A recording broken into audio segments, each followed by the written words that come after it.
And we are live. Are we live? Hello, anybody? Is anybody out there? I see Welcome the red. back. We got Ernie in the car as usual. Jake Smith in his chair. He never leaves. Back to you again for another Joker hour. Ernie, how are you? We haven't talked in a bit.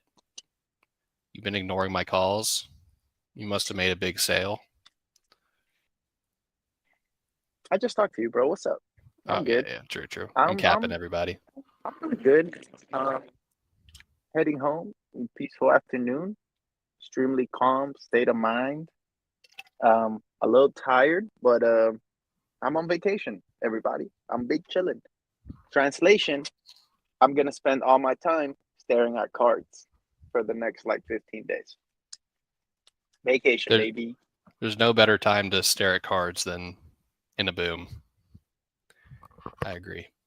Yeah, yeah. I I'm was just thinking about basically. what I wanted to do with my vacation. I might just do the same, dude. Maybe we just hop on like a video chat and we could just like look at cards together, I'm down. you know? That sounds perfect. Mm-hmm. Maybe in our Discord voice chat. Yeah, We'll see. yeah. Mm.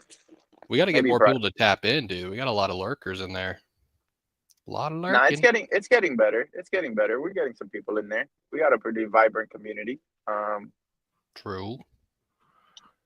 We And got everything. MD Index. Brody Plays. What's good, bro?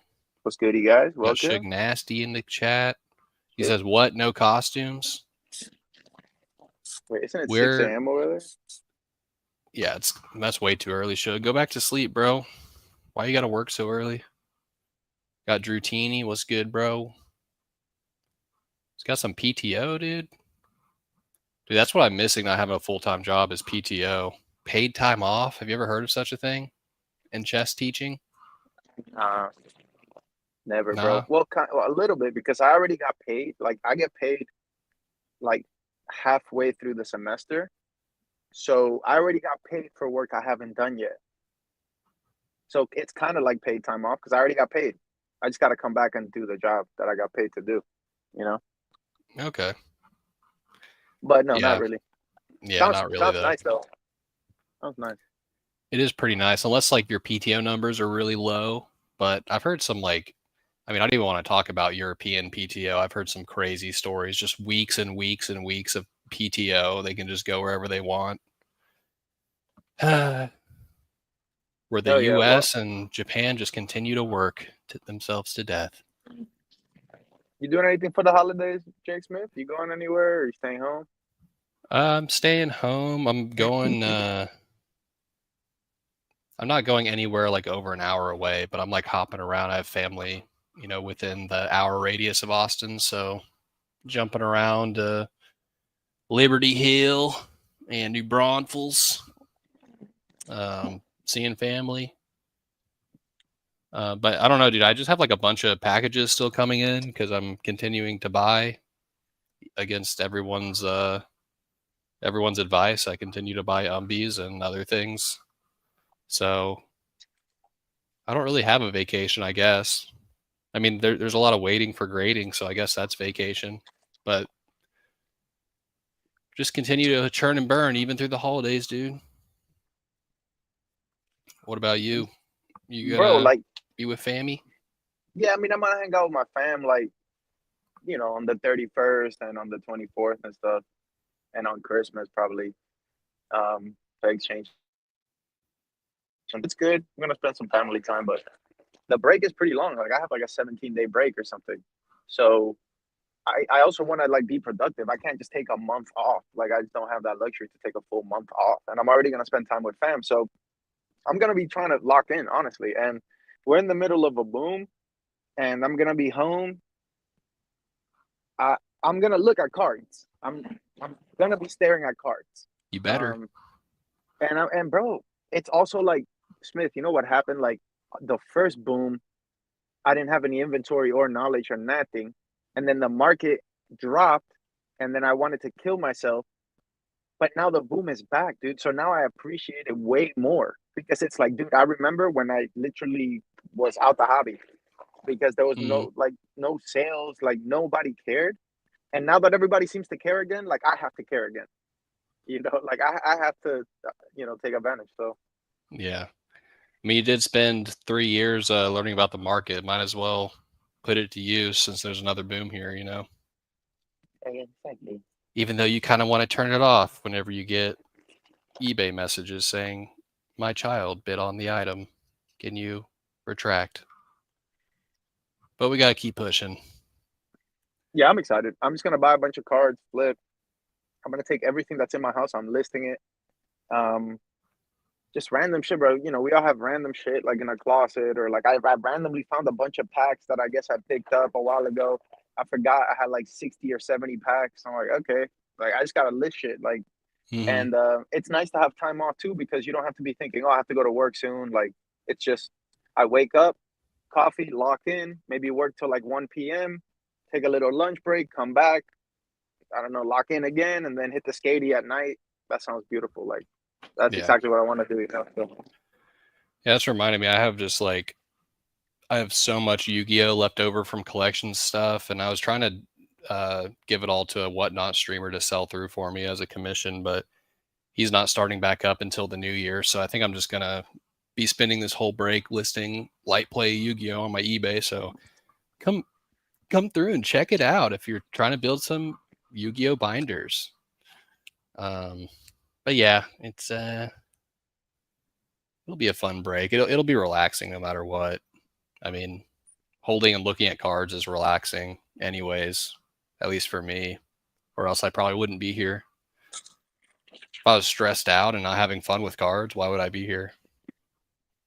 yeah, I mean, it's hard to be stressed out when everything is printing and people really like shit and you list stuff and it sells immediately. Like, it's great. Like I said, I'm more appreciative this time around of the I guess interest, bro. Interest, because without the interest there's no money. Mm-hmm. I mean, we're in a time frame where a $90 Chinese promo with like Pikachu, Mew, and Charizard went up to like 300-400 bucks, and like pristine tins are 800. Like that's crazy. Who would have Hmm. thought a Chinese promo would ever do that? Honestly, I thought those were snaps. I was just broke at the time, but like I remember Cash was like, Yeah, "Oh, same. how much you guys want to order?" I'm like, "This is a super snap." Like it's. I mean, I don't know. I regret. At the best time to buy, bro, I was not liquid. Like Mm-hmm. I had a chance to buy felt hat Pikachu's for 65, and I had a chance to buy the Chinese promos for under 100 in volume, and I passed on both on some broke boy shit. And bro, that would have been 5 bands easy, like 6 man, like it's Mm-hmm. insane. But here's the lesson here, folks: don't PC nothing. Get liquid so you can no brainer things. Yep. Yeah, and Um, then I did buy a bunch of felt hat Pikachu's and graded a decent amount of them. I still have some, luckily. But I was told by the flippers to flip them all. There's no way they're going to stay at 200. There's too many. And then I blinked my eyes a month later, they're $500. And I'm like, maybe I need yeah. to stop listening to flippers and listen more to the market. But who knew? I mean, that has to be the most expensive. Well, actually, it doesn't beat out Moonbryon for total market cap, but I think there's like 30,000 PSA 10s or something of that card, and it's $500 for the Van Gogh. Like that's just insane. On a scale of 1 to 10, how hard are we currently booming? Oh, I got it. Can I answer this one? Mm-hmm. All right. Horde. Horde. What is that in numerical fashion? Horde. Horde. We're booming horde, What's bro. order? I listen. Allegedly, all hypothetical. Somebody I know listed their SAR EVs and it sold in 4 minutes. They did So what? it sold in 4 minutes Oh, okay. Nice. on eBay. Just lowest list on eBay, 4 minutes. Oh, that's horde. Yeah. We're booming. So yeah, That's everything. Japanese too. Yikes. Mhm, mhm. When was the last time Japanese alt art sold in 4 minutes? No. It's been a while. Maybe 151 Japanese. That was 2023, right? Yeah, 131, the October or Blastoise something. and shit. Those pretty liquid, but all the last whole year has been crickets, dude. It's been a struggle. So like I said, it's nice. It's nice. Mm-hmm. Yep. Do you think we can boom harder? 11 seems low. Dude, I think we can boom super hard. Yeah. I mean, PSA is so slow right now. I don't know. It's weird because I'm guessing supply will be more than ever with PSA backed up because they are bigger than ever, but also everyone's getting their grades back slower because there are so many people. So I guess it's a good sign for the market, but it's definitely not going to be like a 2020 Swan event where there's just no PSA slabs on the market and that's why things are booming. But um No, yeah, I think you answered that well. I don't know. It's hard to predict. But what else we got?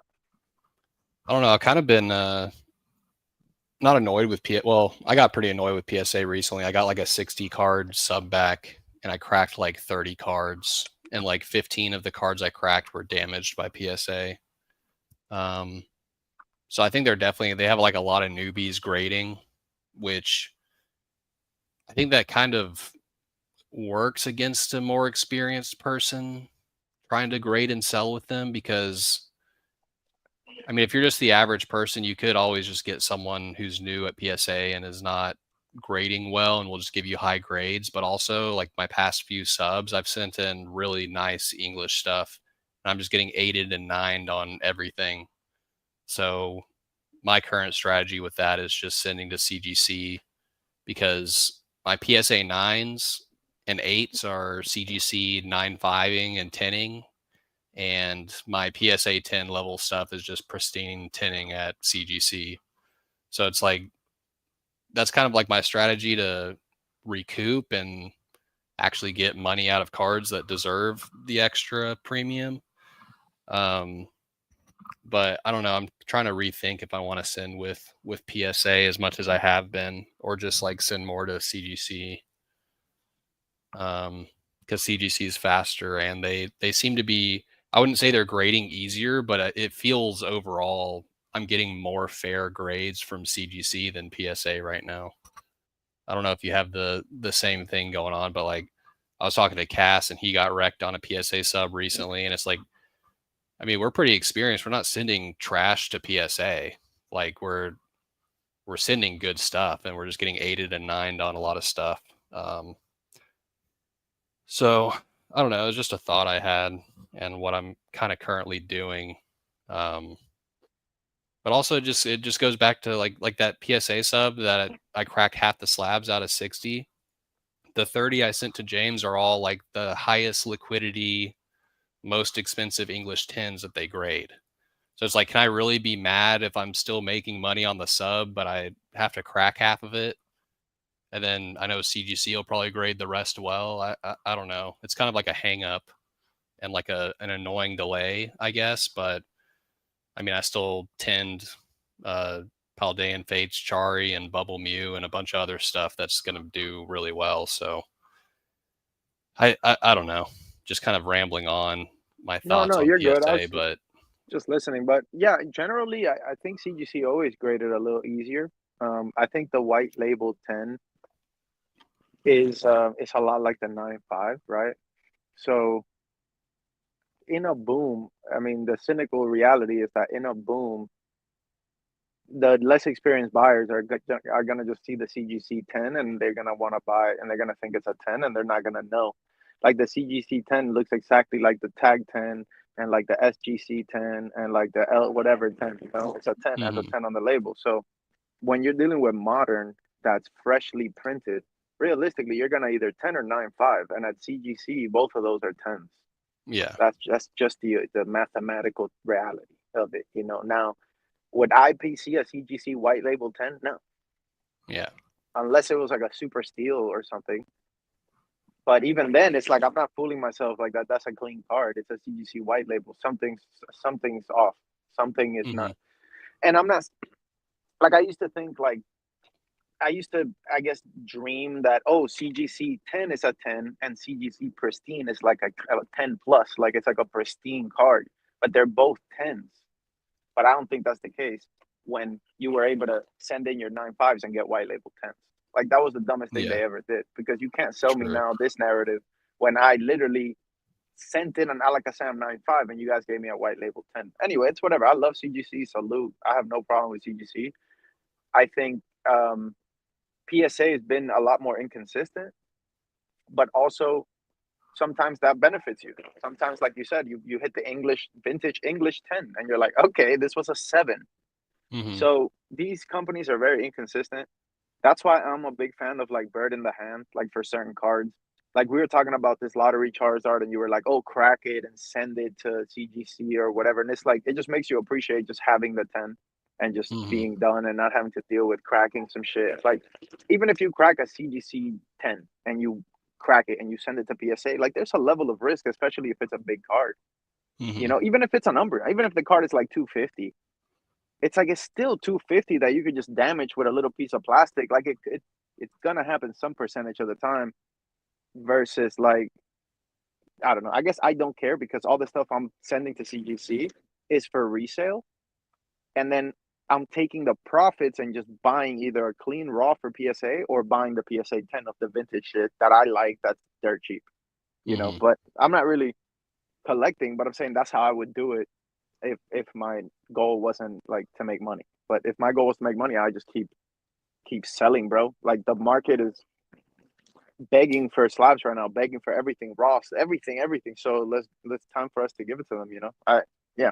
Yeah, So and like I don't know, I've been meeting more and more people that like I dropped off a lot of sealed product with some local whatnot sellers that like just started, and I really like the guys. Like one of them's really on it, like as far as the finances go, and then the other guy's just like a complete character. Like I don't know if you've watched Rick and Morty, but he has like a full forearm length Mr. Poopy Butthole tattoo. Like this guy oh was shit. like made for streaming, like just very entertaining. But I was asking them, I was like, yeah, here's battle styles, booster boxes. You can get this, this, and this for. And they're just like blank face. Like they don't even know what Sleeping T-Tar is.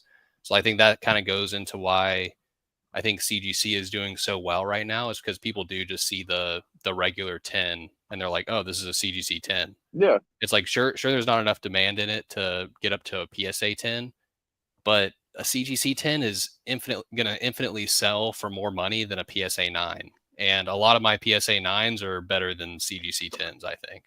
So that's just Right. kind of my like I sent out a bunch of subs before I realized PSA was super slow.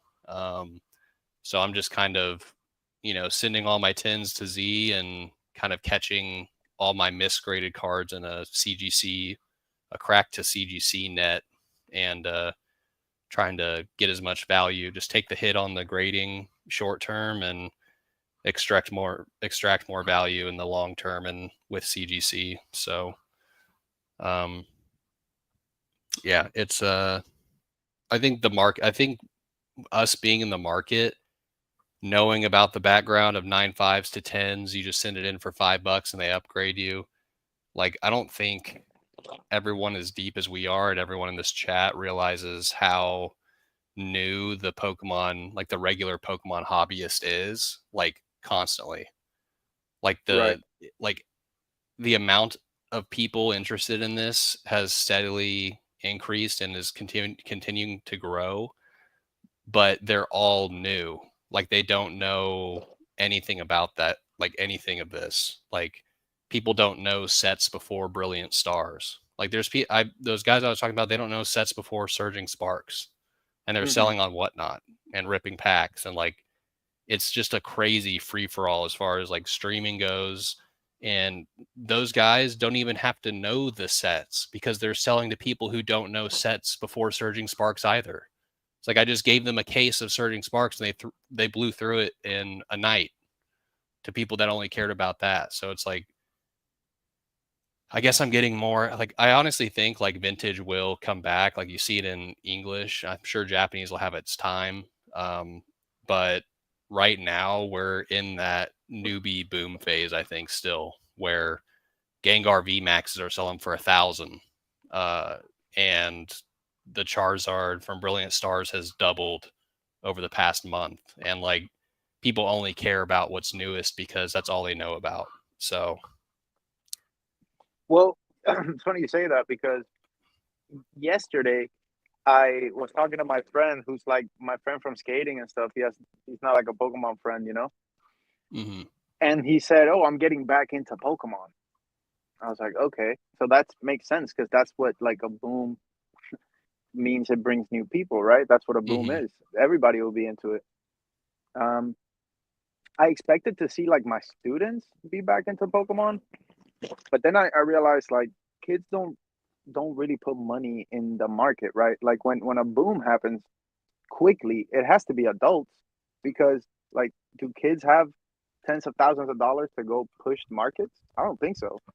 Yeah, like I all think kids yeah, have like are like if you're Squeaks or Mason selling, cheap sealed product or, bulk hollows like mystery packs on Amazon, like 50 hollows for $5. Like I guarantee you that type of stuff is really pushed by kids who are in the market just asking their parents for cards in general.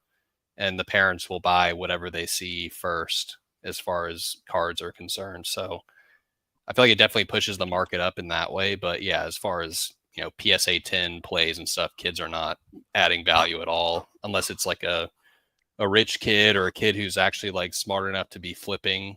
And like, I mean, we've seen them at shows, little kids that'll come and hustle you down and basically beat you over the head for a deal. Like there's those kids out there that they have their own money and from, collecting or even getting started with a few Christmas presents, and opening a gold Giratina or something and flipping that and just rolling it and rolling it. So I think kids might have a bigger impact on the market than we would think, but yeah, I think it's pretty small, except for like just the really generic Christmas present type buying, um, that parents do. well, like I was saying, that my friend, he's like, yeah, 151 is what brought me back. Mm-hmm. And I said, okay. And he goes, yeah, so I really want to. I'm like, what's your collection goal? He goes, I want to complete 151 binder in English. Mm-hmm.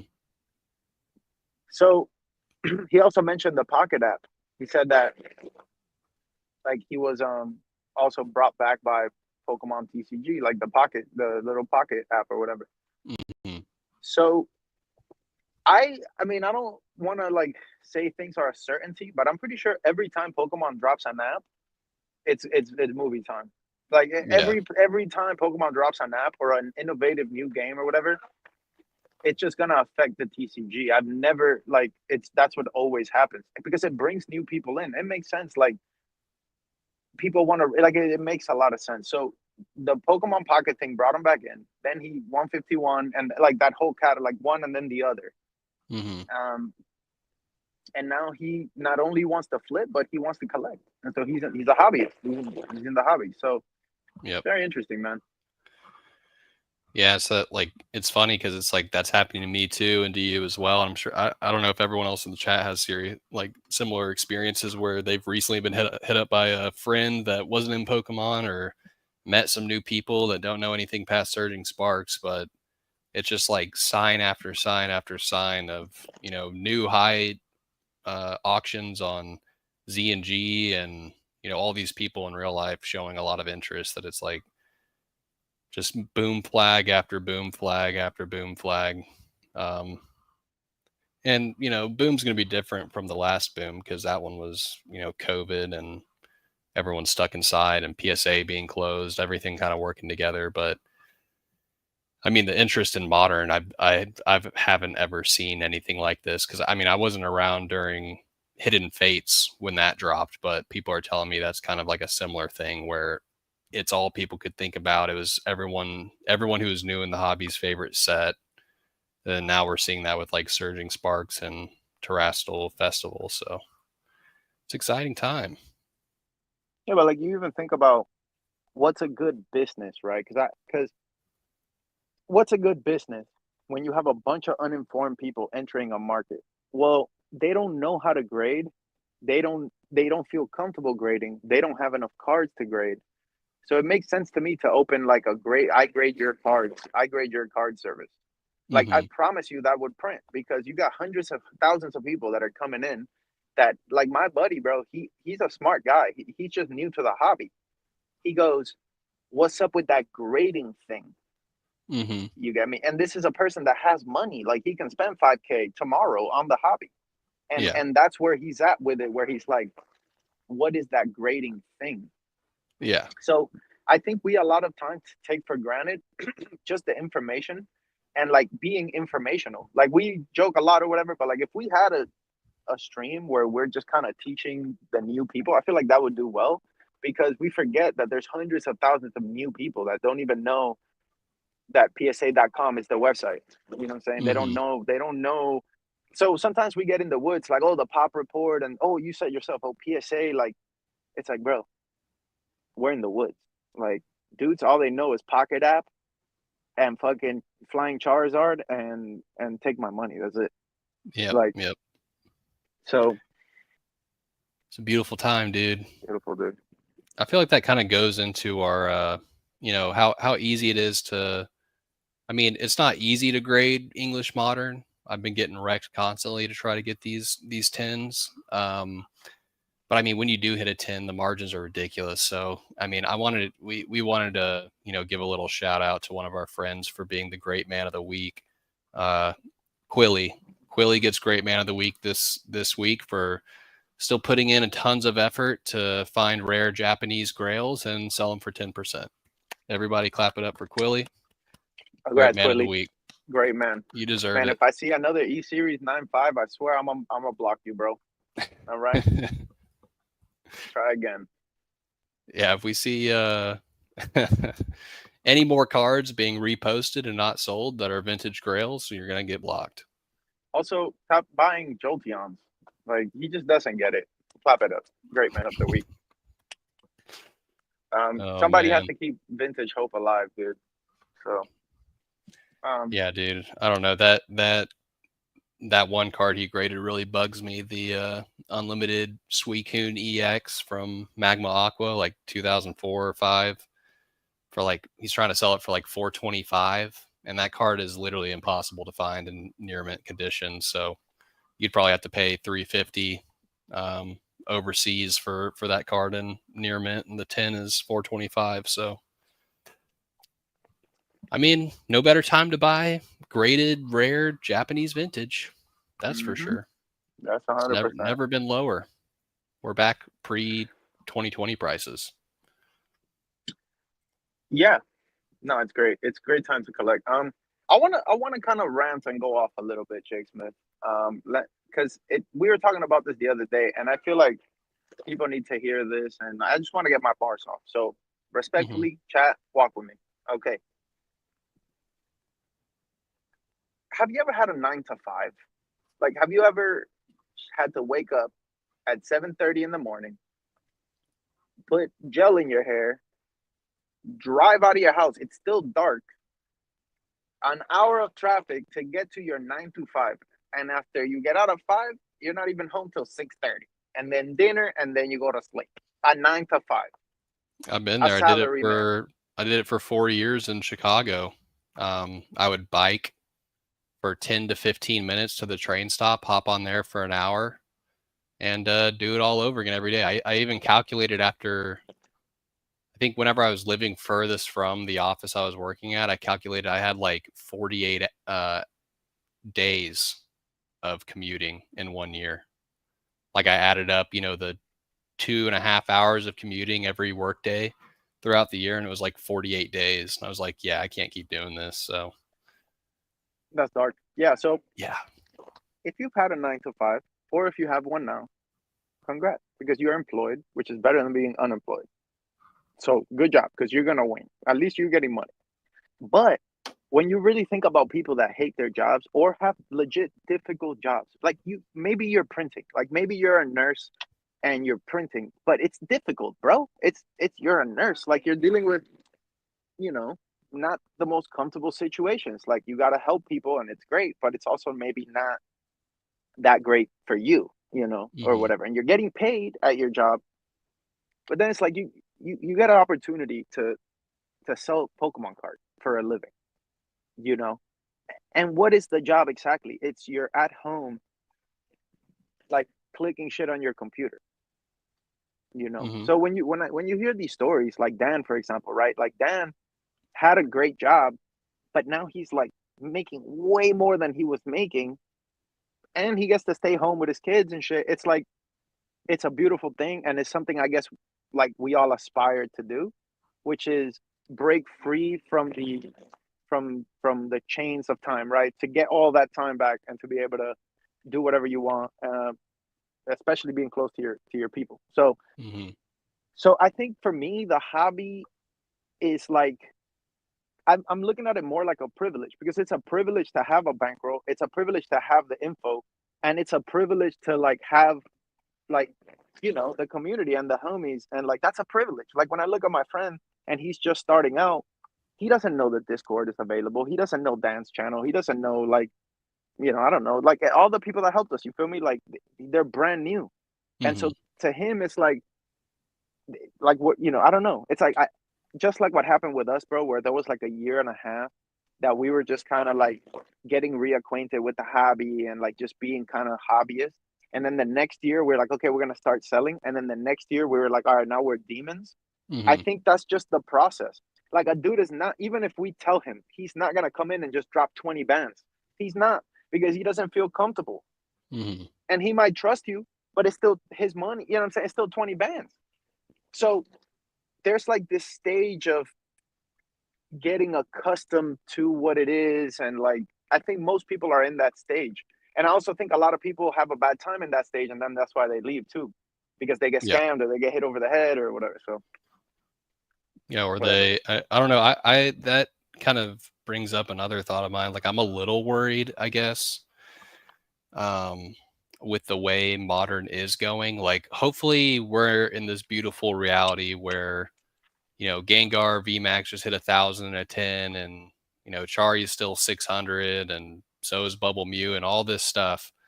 Um, I hope it stays high like that so that the people buying those cards feel more comfortable over time and continue to spend money like and enjoy the hobby. But like the modern market gives me this feeling of ick in a way, not like bad ick, but like a little scared. Like I'm a little scared for people that are spending that amount. I'm sure a lot of people are going to get those cards in. They'll be like, they're going to enjoy it for a little bit and resell it. But the problem is like there's a lot of downside risk, I think, for modern, like more than vintage, which is kind of a crazy thing to say. But I mean, vintage is a more solidified market. It's been around for longer. It's been through way more ups and downs than modern has.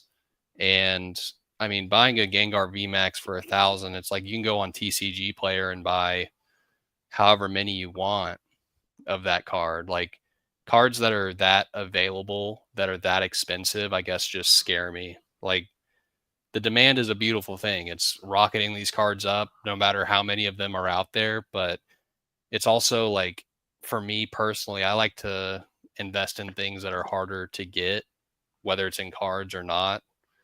Um, I just, man, like I just I'm done trying to put reason behind it, and I'm actually doing the hit my head against brick wall method by mhm, Dr. Smith. mhm, Dude, I cannot predict what's gonna happen. Like I just cannot, because when you have cards that are like Felt Hat Pikachu, like how is that card $600, bro? mhm, Like people were punching each other at the Van Gogh Museum to get that. yeah, Like I can't, like I can't doubt the dust ever again. Like that's why I'm not rich, honestly, because I'm too like objective. I'm like, yo, there's a war in Ukraine. There's like civil tension, but full arts keep mooning. Like I just don't even get. Like it doesn't make sense to me. You know what I'm saying? You have mhm, a society of people that's like constantly on their phone, and I guess overvaluing what gets pushed to them relentless, to the mhm, point where they value it over like basic shit, like basic needs, like basic shit, like buying a pair of shoes and shit. Like they'll yeah, buy a card. So like those people, I'm not gonna try to predict what they're gonna like. Like for me, I like vintage. I think like a Jungle Vaporeon in a 10 is like a beautiful historic thing. But I'm done trying to think for other people. Like it's just it's they grew up in it's different. Like they don't have the info I had. They didn't have my childhood. Like bro, what if you got into it when you were 24 and your first card was Brilliant Stars? Like that's Hmm. Pokemon to you. It's not what it is to us. It's what it is to that person. Yeah. So like I can't think. It's like what would a scuba instructor like to do after going scuba? I don't know. I'm not a scuba instructor. I've never gone scuba. I don't have no idea about scuba. So why would I try to predict? You know what I'm saying? Like I just Yeah. it's like it's like in poker when I would think, why did that guy do that? It's because he doesn't know what he's doing. He's just clicking buttons. He's not Hmm. thinking on some deep level. He's just literally hitting buttons, bro. Yeah. Getting So I'm not lucky. gonna stay up all night thinking about what he's thinking. He's not thinking. Like, you know, Yeah. but I No, don't know. I agree. Like it's kind of like what I was talking about, and then kind of not, where like we definitely need to stop thinking and go for the things that look like they have the most demand, because those always work out in the end. Like, and I guess I'm just worried because markets go up and down, and I don't want anyone to get hurt in this market. But like this market is so easy to get hurt on that I can't even like take time to think about it. But like the thing that I mean, modern cards and PSA 10s in English just continue to rise no matter what. And maybe we're in this super cycle boom where those cards, even after they peak out and come back down again, maybe they don't even reach down to three figures again, and everyone's okay. But it's hard for me to feel like it's a good buy and hold for collection when you're buying these cards at thousands of dollars, where there's tens of thousands of them in the same grade. Um, I mean, I hope that demand stays as strong as it does and people don't get like absolutely wrecked on modern. But I mean, I've been scared of modern, and that's hurt my own business. So it's like for us, it really doesn't matter. It's like we're buying the raw cards at raw card price and selling the But tens can to I? people. But it just, that kind of feels like it's getting set up for like what modern prices are right now in tens for English. Just like seems like it could be the easiest catastrophe ever to happen to hundreds of But thousands of people in their wallets if it ever did have a big uh, drop in demand or raise in supply. So well, I kind of want to look at it from a different perspective. Hold on, I gotta plug my phone in. So I'm on 10%. So my idea is this. Okay, let's say everybody in the world got into bicycles and wanted a bicycle. Like literally tomorrow, everyone wants a bicycle. Some crazy shit happens where they're like, I don't know, dude, you can't drive cars anymore. We're shutting it down. Cars, we're done. mhm. What would happen to bicycle prices? Literally, bro, if any bicycle would be $700 if Yeah. everyone needed a bicycle. Okay, so if tomorrow everyone needed vintage collectors are fucking rich because you Yeah. have a pop 300 into 20,000 people that will pay modern prices today for that card. So that's a bubble, and that's a bubble, and that's when you sell and you print and you buy a beachside property. Mhm. Okay, so back to the bike thing. If you are a company that wants to make money, what is the point of not selling bikes? I think retro is the one that like put me onto this. It's like, dude, people cannot play if there's no cards. How can people get juiced about something that's not available? How can Mhm. you be a bicycle company and be like, yeah, we only have 3 bicycles? It's like, brother, we need 3,000. You only have Yeah. three? Okay, that's going to kill the hobby because there's not enough. So with modern, like we could just be in this perfect like time in history where everyone wants to play the game and Pokemon's like, here's your bicycle. Like here, we're Mhm. giving everyone Umbreons, everybody get a flying Chari. Bellhop Pikachu is gonna be pop 20K. Like all these grails will be readily available. And we think that's a bad thing, but it could potentially be the greatest thing that could possibly happen because it gives all the kids bicycles and now we can all Mhm. ride and everybody's lit. And at the end of the day, we don't give a fuck because we don't care about what it is. We care about that people like it. Mm-hmm. As long as people like the cards, we're gonna print. Yeah. You Yeah. get me?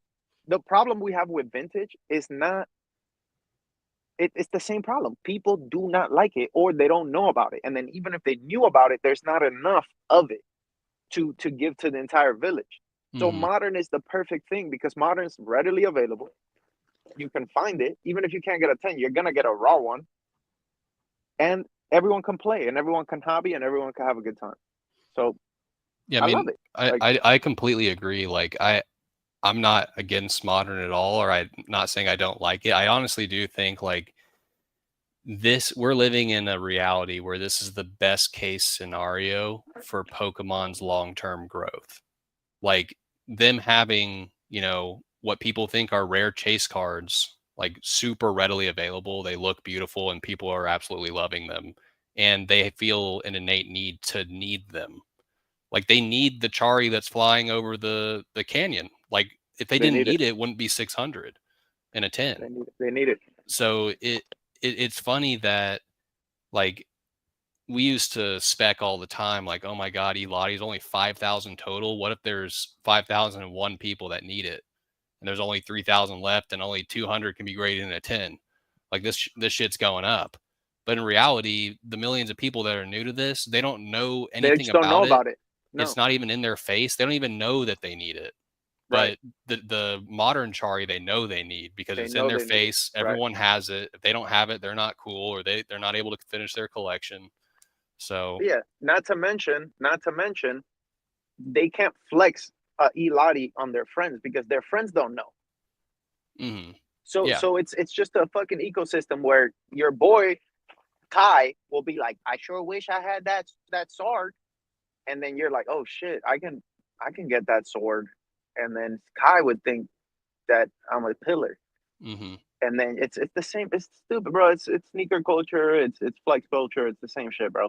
Yep. Like, but I don't think we gotta hate on it. I think the people that like the 151 Charizard are just as important to the hobby as the people that like vintage shit because they're still fans of Pokemon. They're still nostalgic to their starter or to their region or whatever, and it's a beautiful thing. And I've just been trying to have a more positive look on modern because it is bringing a lot of people in, and it's not necessarily a bad thing if vintage never gets the recognition. Like I'm cool with that. I'm not buying my vintage to resell. Like I'm not buying my vintage to then print on it. Mhm. I legit like the cards. I legit want to own a copy, and that's that. The same way that the modern collectors maybe even know that they're losing money, but they're okay with it. They're like, hey, maybe I paid 400. If I need the money, I'll get 250. That's fine. I just want this card, bro. That's a hobby. That's a hobby. You buy a bike, it breaks, and then that's it. You get another one. Like Mhm. not everyone's that deep, into the maximizing all the EV and shit. Like people legit just want the thing they want, they buy it, and thus they deal with it later. Yeah. Yeah, it's a beautiful thing that everything is available and you can it's like a space. I mean, there's so many spaces where like if you were trying to flex something that there was 10,000 of, people would yawn. But here there's just so many people in the hobby that you can flex stuff that there's 10,000 of. But then it's Um, like I had certain E series cards, bro, that were top 20, mhm. and there were 100, unlimited Satu, 100. I bought 3 copies. I'm dusted. It's too cheap. I'm like, how do I own 15% of the pop? Like this is nuts for 300. Like I Mhm. literally just sold a modern fucking nothing EX and I got 300. So it's beyond insane. But there's no point trying to fight it. I just think it comes down to information. But then again, okay, I put it to you this way. Let's say everybody had the information we had. Okay. Let's say everybody understood that these cards aren't rare. Let's say they wanted vintage. Let's say they wanted the play promos and the lottery promos and the, EV promos or whatever, right? What would happen? Like what like you think, like imagine if we can somehow upload into every hobbyist mind all the history of all the sets and the pop and everything that you and I know. Okay? Right? Then that would skew the market completely towards what we like. But would that be good? Like, would you want that?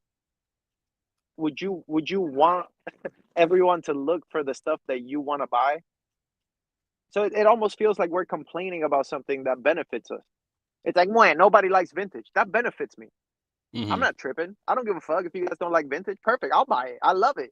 Like, I'll buy it. So it's like it's this bizarre thing where I'm complaining about the perfect situation, which is modern is cooking and it's easy to get, easy to flip, sells immediately, and then vintage is slept on.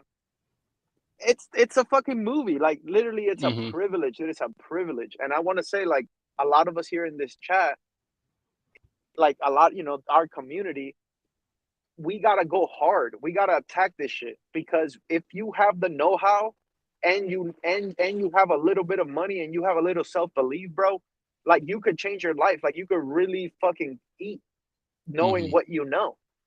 But it's like this whole fence thing. Oh, I don't know if maybe tomorrow, bro. Today, right now, like Yeah. today, and it's a boom. So you're gonna win. You're gonna win. Even if you do Mm-hmm. the wrong shit, you're gonna win. You gotta do some retarded shit to lose. Like you literally have to like do what I did the other day, which we'll get into later. Bro, Yeah, you have to buy, not ghosts or dragons or yellow mice to lose. Like if you're just buying, like it's just an amazing market right now where there's still just so much margin between PSA 10s or any other graded 10s in a company and like the raw price. So if you're doing the work and great and you're sourcing the right cards and sending to the right companies, like you're cooking right now. You don't see any pillars crying right now. Everyone is actually they all are crying, but it's tears of joy, guaranteed. So yeah, it's a fun time. Imagine if we had to grade vintage, like if vintage was the biggest margins and like that's what everyone's business had to be. Like we would all yeah, be screwed. We all be we'd all like be there'd be broke. nothing to source. Like No. you'd have to try to make, arbitrage plays with PSA 10s. Well, but that's what So, happened. That's what, at least from my POV, like that's what happened. Because I remember, like, I couldn't make money on modern. Maybe I was doing it wrong. I'm sure like people in the chat were cooking, but like there was a period where I just didn't like the chase cards. I'm like, dude, I'm not buying the mask or the salamander. I'm fucking chilling. I'm not buying the sushi. I'm not. I'm mhm, not putting 2 bands on a sushi personally. So I wasn't making money with modern. So like you said, vintage is a more reliable market. So I'm like, let me go back to vintage. And I had a month where I was cooking. I found a couple grails, whatever, but it's very like luck based. With mhm. modern, there's no luck. With modern, it's like the fuck, the shit was just printed yesterday. Big Derek, send it. Put it in Yeah. plastic, boom me hard. You're good. You don't have Yeah. to you don't have to worry. And so if everybody's looking for modern, and modern is not selling, then modern is not a play. But if everybody's looking for modern because everybody is selling their modern, then it's still a play. Mhm. Like it's all like if people want it, you're good. You're good. Yeah. It's yeah, modern's just beautiful too because there's always people locally that are trying to sell large modern collections, and you buy that, you send what's gradable, and then everything that's not gradable, whether it's just the smallest ding or maybe a little print line you don't feel comfortable sending to a grader, even though maybe it would 10, you just sell it immediately. It just gets bought in a day for what you paid for it or more, since you bought in bulk. So it's you just can't lose with modern, which is beautiful. We got Retri in the chat. Is there He just asked, BGS just invoiced me. How long till I get Black Label? 2 months? Yeah, it depends on your I mean, I think I paid 40 or 50 a card and it took them a month and a half. I'm actually supposed to get grades today. They said December 19th, so maybe when I get home, I'll be able to check my grades. That'd be Yeah, but sick. can you trust the word of your ex like that? Give me a sec. I'm actually gonna check them right now. Yeah, just check while you're driving and streaming. Exactly. Becca comes first. Yeah, If yeah. I got a black label, dude, oh my god, dude, I'm not. I'm gonna be insufferable. I promise. Yeah, I mean, hopefully it's a good Black Label. I've been seeing some Black Label sales that are dark.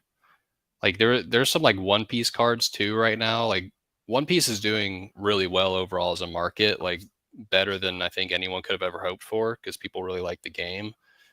But it is kind of like right now it's in like it's almost like a Magic type market where like the playability matters Oh, I got grades. Okay.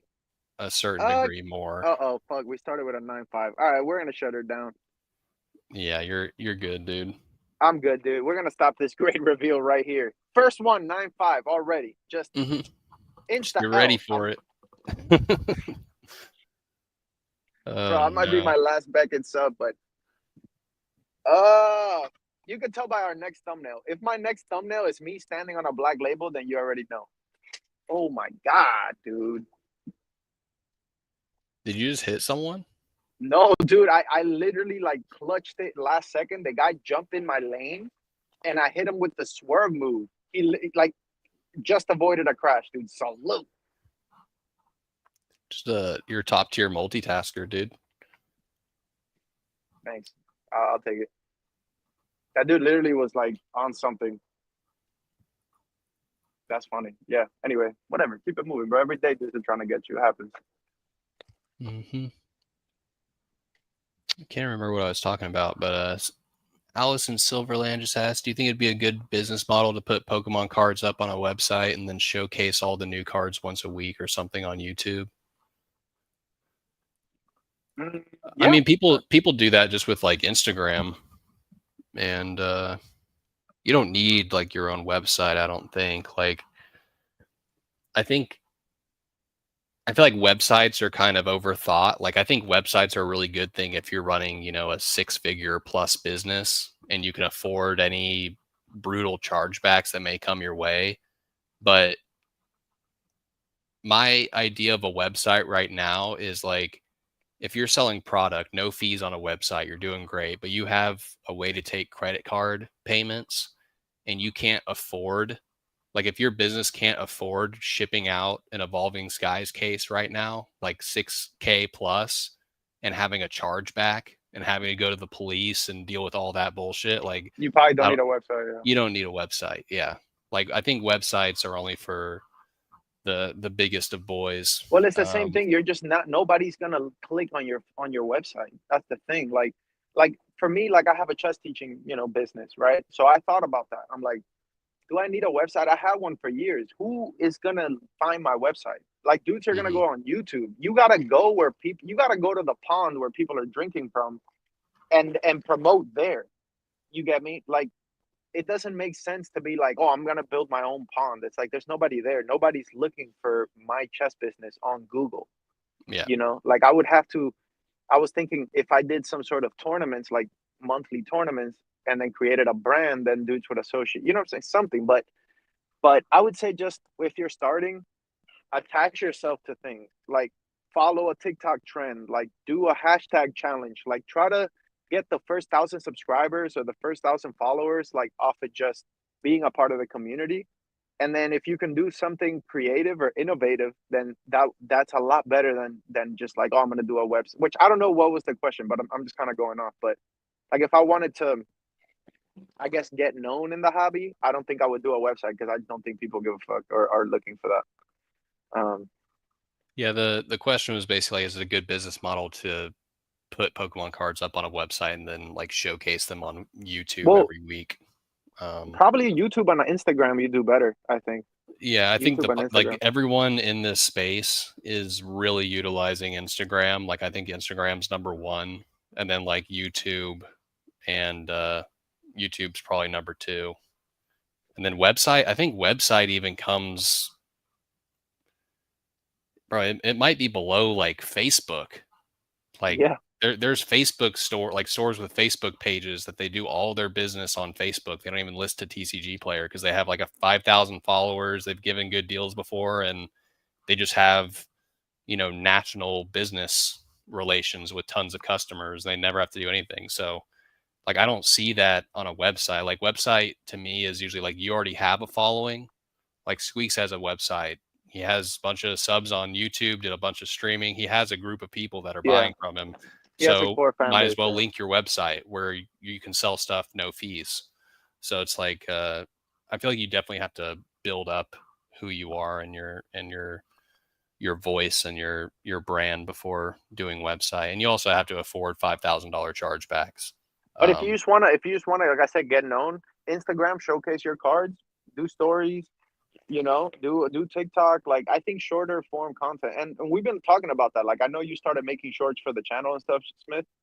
So I wanted to actually ask you guys, like the homies and everybody that's watching, like if you remember anything funny or any memorable moment or even an instructive thing or whatever from any of our pods, or if for God forbid you're rewatching any of the pods, like throw us the timestamp so that we can then take that information and make it a short and maybe somebody else could like benefit from it. And like, I don't know, I really was thinking about that, Smith. I'm like, if we can make like instructive shorts, I Hmm. think that would do really well. Like we might get to 1,000 subscribers because that's what people are looking for. Like instead of like doing what we want, we should probably try to help people like in their goals. Hmm. Because that's how all the big businesses are winning. Like if you look at James, what is James doing? He's helping other people, right? To with their goals. What is Dan doing? He's helping other people. Like it's just the demand is here. How are you gonna channel it? And the smarter you are, the better you'll channel it, I guess. Because like we're still like at least for me, I know you've scaled a lot and I'm like just want to say like dude, you're killing it. But like I'm still pretty much like a low flipper. I'm still flipping.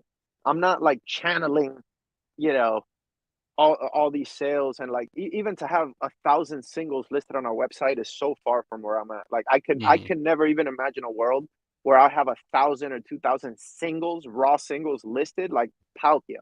Hmm. But that just goes to show you like I'm not, or maybe it's not that. Maybe that's not the business model that I'll want to do. Basically, Yeah, like yeah, so. yeah. It's a lot of work to list singles. Like, I mean, I think especially when you're starting out, like I know old school, that's his like classic business model is just listing tons of singles and just listing. And I bet those early days were pretty low uh, money per hour, like hourly rate for all those singles. But I mean, it's just something that scales. Like the more singles you list, the more consistent you're with it. Like you're just gonna start scaling your sales, and then you're just gonna be wanting to list more too to keep it moving. So um, it's just I hard. I also think that if you don't have time to make content out of the time you have. So Hmm. for example, like right now I'm driving. This is a dead hour. I would have been stuck in traffic. Let's make content, dude. Let's get these thoughts out. Let's you know what I'm saying? Like I'm literally practicing what I preach. Let's say I'm retro, right? And I'm fulfilling all these orders and I'm in this fucking warehouse. Turn the camera on, dude. And then like people, you can just make a video where like you put a DMX song or something and you're spitting DMX lyrics while shopping, like packaging orders or something. Hmm. And it's what you were gonna do anyway, because I'm sure he's listening to music. But now you just made a little like short and it's 30 seconds and now people are vibing with you to their favorite DMX song. So like content is more, I think, about being around and providing the people. And like, if you make me laugh, bro, I'm gonna hit that like, and I'm gonna be happy that you made me laugh today. It doesn't have to be like an hour podcast. It doesn't have to be this overly prepared submission and spreadsheet. Like I wish sometimes Dan would do more like I guess impromptu content. Like, hey, I'm here. I don't know, detailing this car or whatever. Like I always want like the people that I follow to do other shit. Like I'd love to see PK at the grocery store, or like I want to see pokey flips like from the beach or something. Like because Hmm. like I want to get to know the creator. So it's like it's not about this perfectly packaged, perfect content. It's more about we're here, we're a part of the community. This is the stupid little song we made.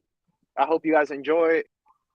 That's it. Like it doesn't have to Hmm. be that deep. Like you know, yeah. I don't know. And you see Yeah, that over and over. Like yeah, and just little things like I know we've talked about like just upgrading the quality of the channel too. Like I need to buy a mic and get some other stuff going. So um, just to where I can pop on anytime I want and make content too. And you could do the same thing. Like if you ever feel creative, just go for it. Doesn't really matter what it is. Just I think being creative is the key though, because I see a lot of people like do other shit, like other people are doing, and that works. That's fine. It's better than not doing it. But like I think, like I saw a really really creative thing. There's this dude, right? He changes his outfit based on a Pokemon. So he's like, all right, do Raichu, and then his whole outfit it looks exactly like Raichu. I'm like, Hmm. that's kind of cool because he's the only person doing that, and he does one every other day or whatever. It's cool. It's like follow, bro. That dude has like 250,000 followers Hmm. because he gave everybody a 5 second dopamine hit just being himself doing something random that you would never like when you were in high school. Dudes weren't like, oh yeah, what'd be really cool if you dressed up like Pokemon on the internet. Like no, like you know what I'm saying? Like Yeah. it sounds so dumb on paper, but it's funny. You know what I'm saying? He's like kind of like modeling the clothes and he has an attitude and shit. And Uh-huh. it's different from every other Joker that's like me and like showing you the Umbreon VMAX and it's like, like dude, I took a 4K video of the Umbreon SAR and I put it on Instagram. It was my most viewed video of all time. Hmm. I don't think I even had a hashtag. I think I might have put hashtag Pokemon or hashtag Umbreon. I had like 2,000 views, bro. Yeah. Because but if I put something I like, crickets. It's not about us. It's Yeah. about Yeah. it's about the people. You know what I'm saying? It's about the beginners. It's about giving them the information, and then you get the love. You get the love by giving. You don't get the love by fucking being a cool guy. Yeah. Yeah. So True that. Yeah, we gotta definitely. I mean, I'm coming in March to Fort Lauderdale. Um, I don't know. Maybe I should come before that, or you come to Texas. Because I do want to make more songs, or just make just goofy videos. Just do, just whatever the vibe is. But you're so uh far away, fool. nah, sorry, fool. I just got signed to Interscope. I can't be making songs with Jokers Mm, anymore. true, So true. yeah, I just got signed to Diddy. Yeah, congrats. Yeah, I went in the studio, it was kind of slippery. Mm, that's Yeah. just from all the bars that are be spitting. Yeah. Yeah. There's nothing else. All right, Jake Smith, we're gonna have to shut her down because I'm Shut it home. in. We made it to an hour. Let's read the little chat comments or let's shut her down. It's up to you. Go ahead. Yeah, we had Giovanni's Pikachu. Thanks for stopping by, bro. Always good to see you. Yeah, thank you guys for being here. Appreciate you. Yeah, Mick Nick says he's struggling with making content with a face cam. Yeah, putting your face out is kind of hard, honestly.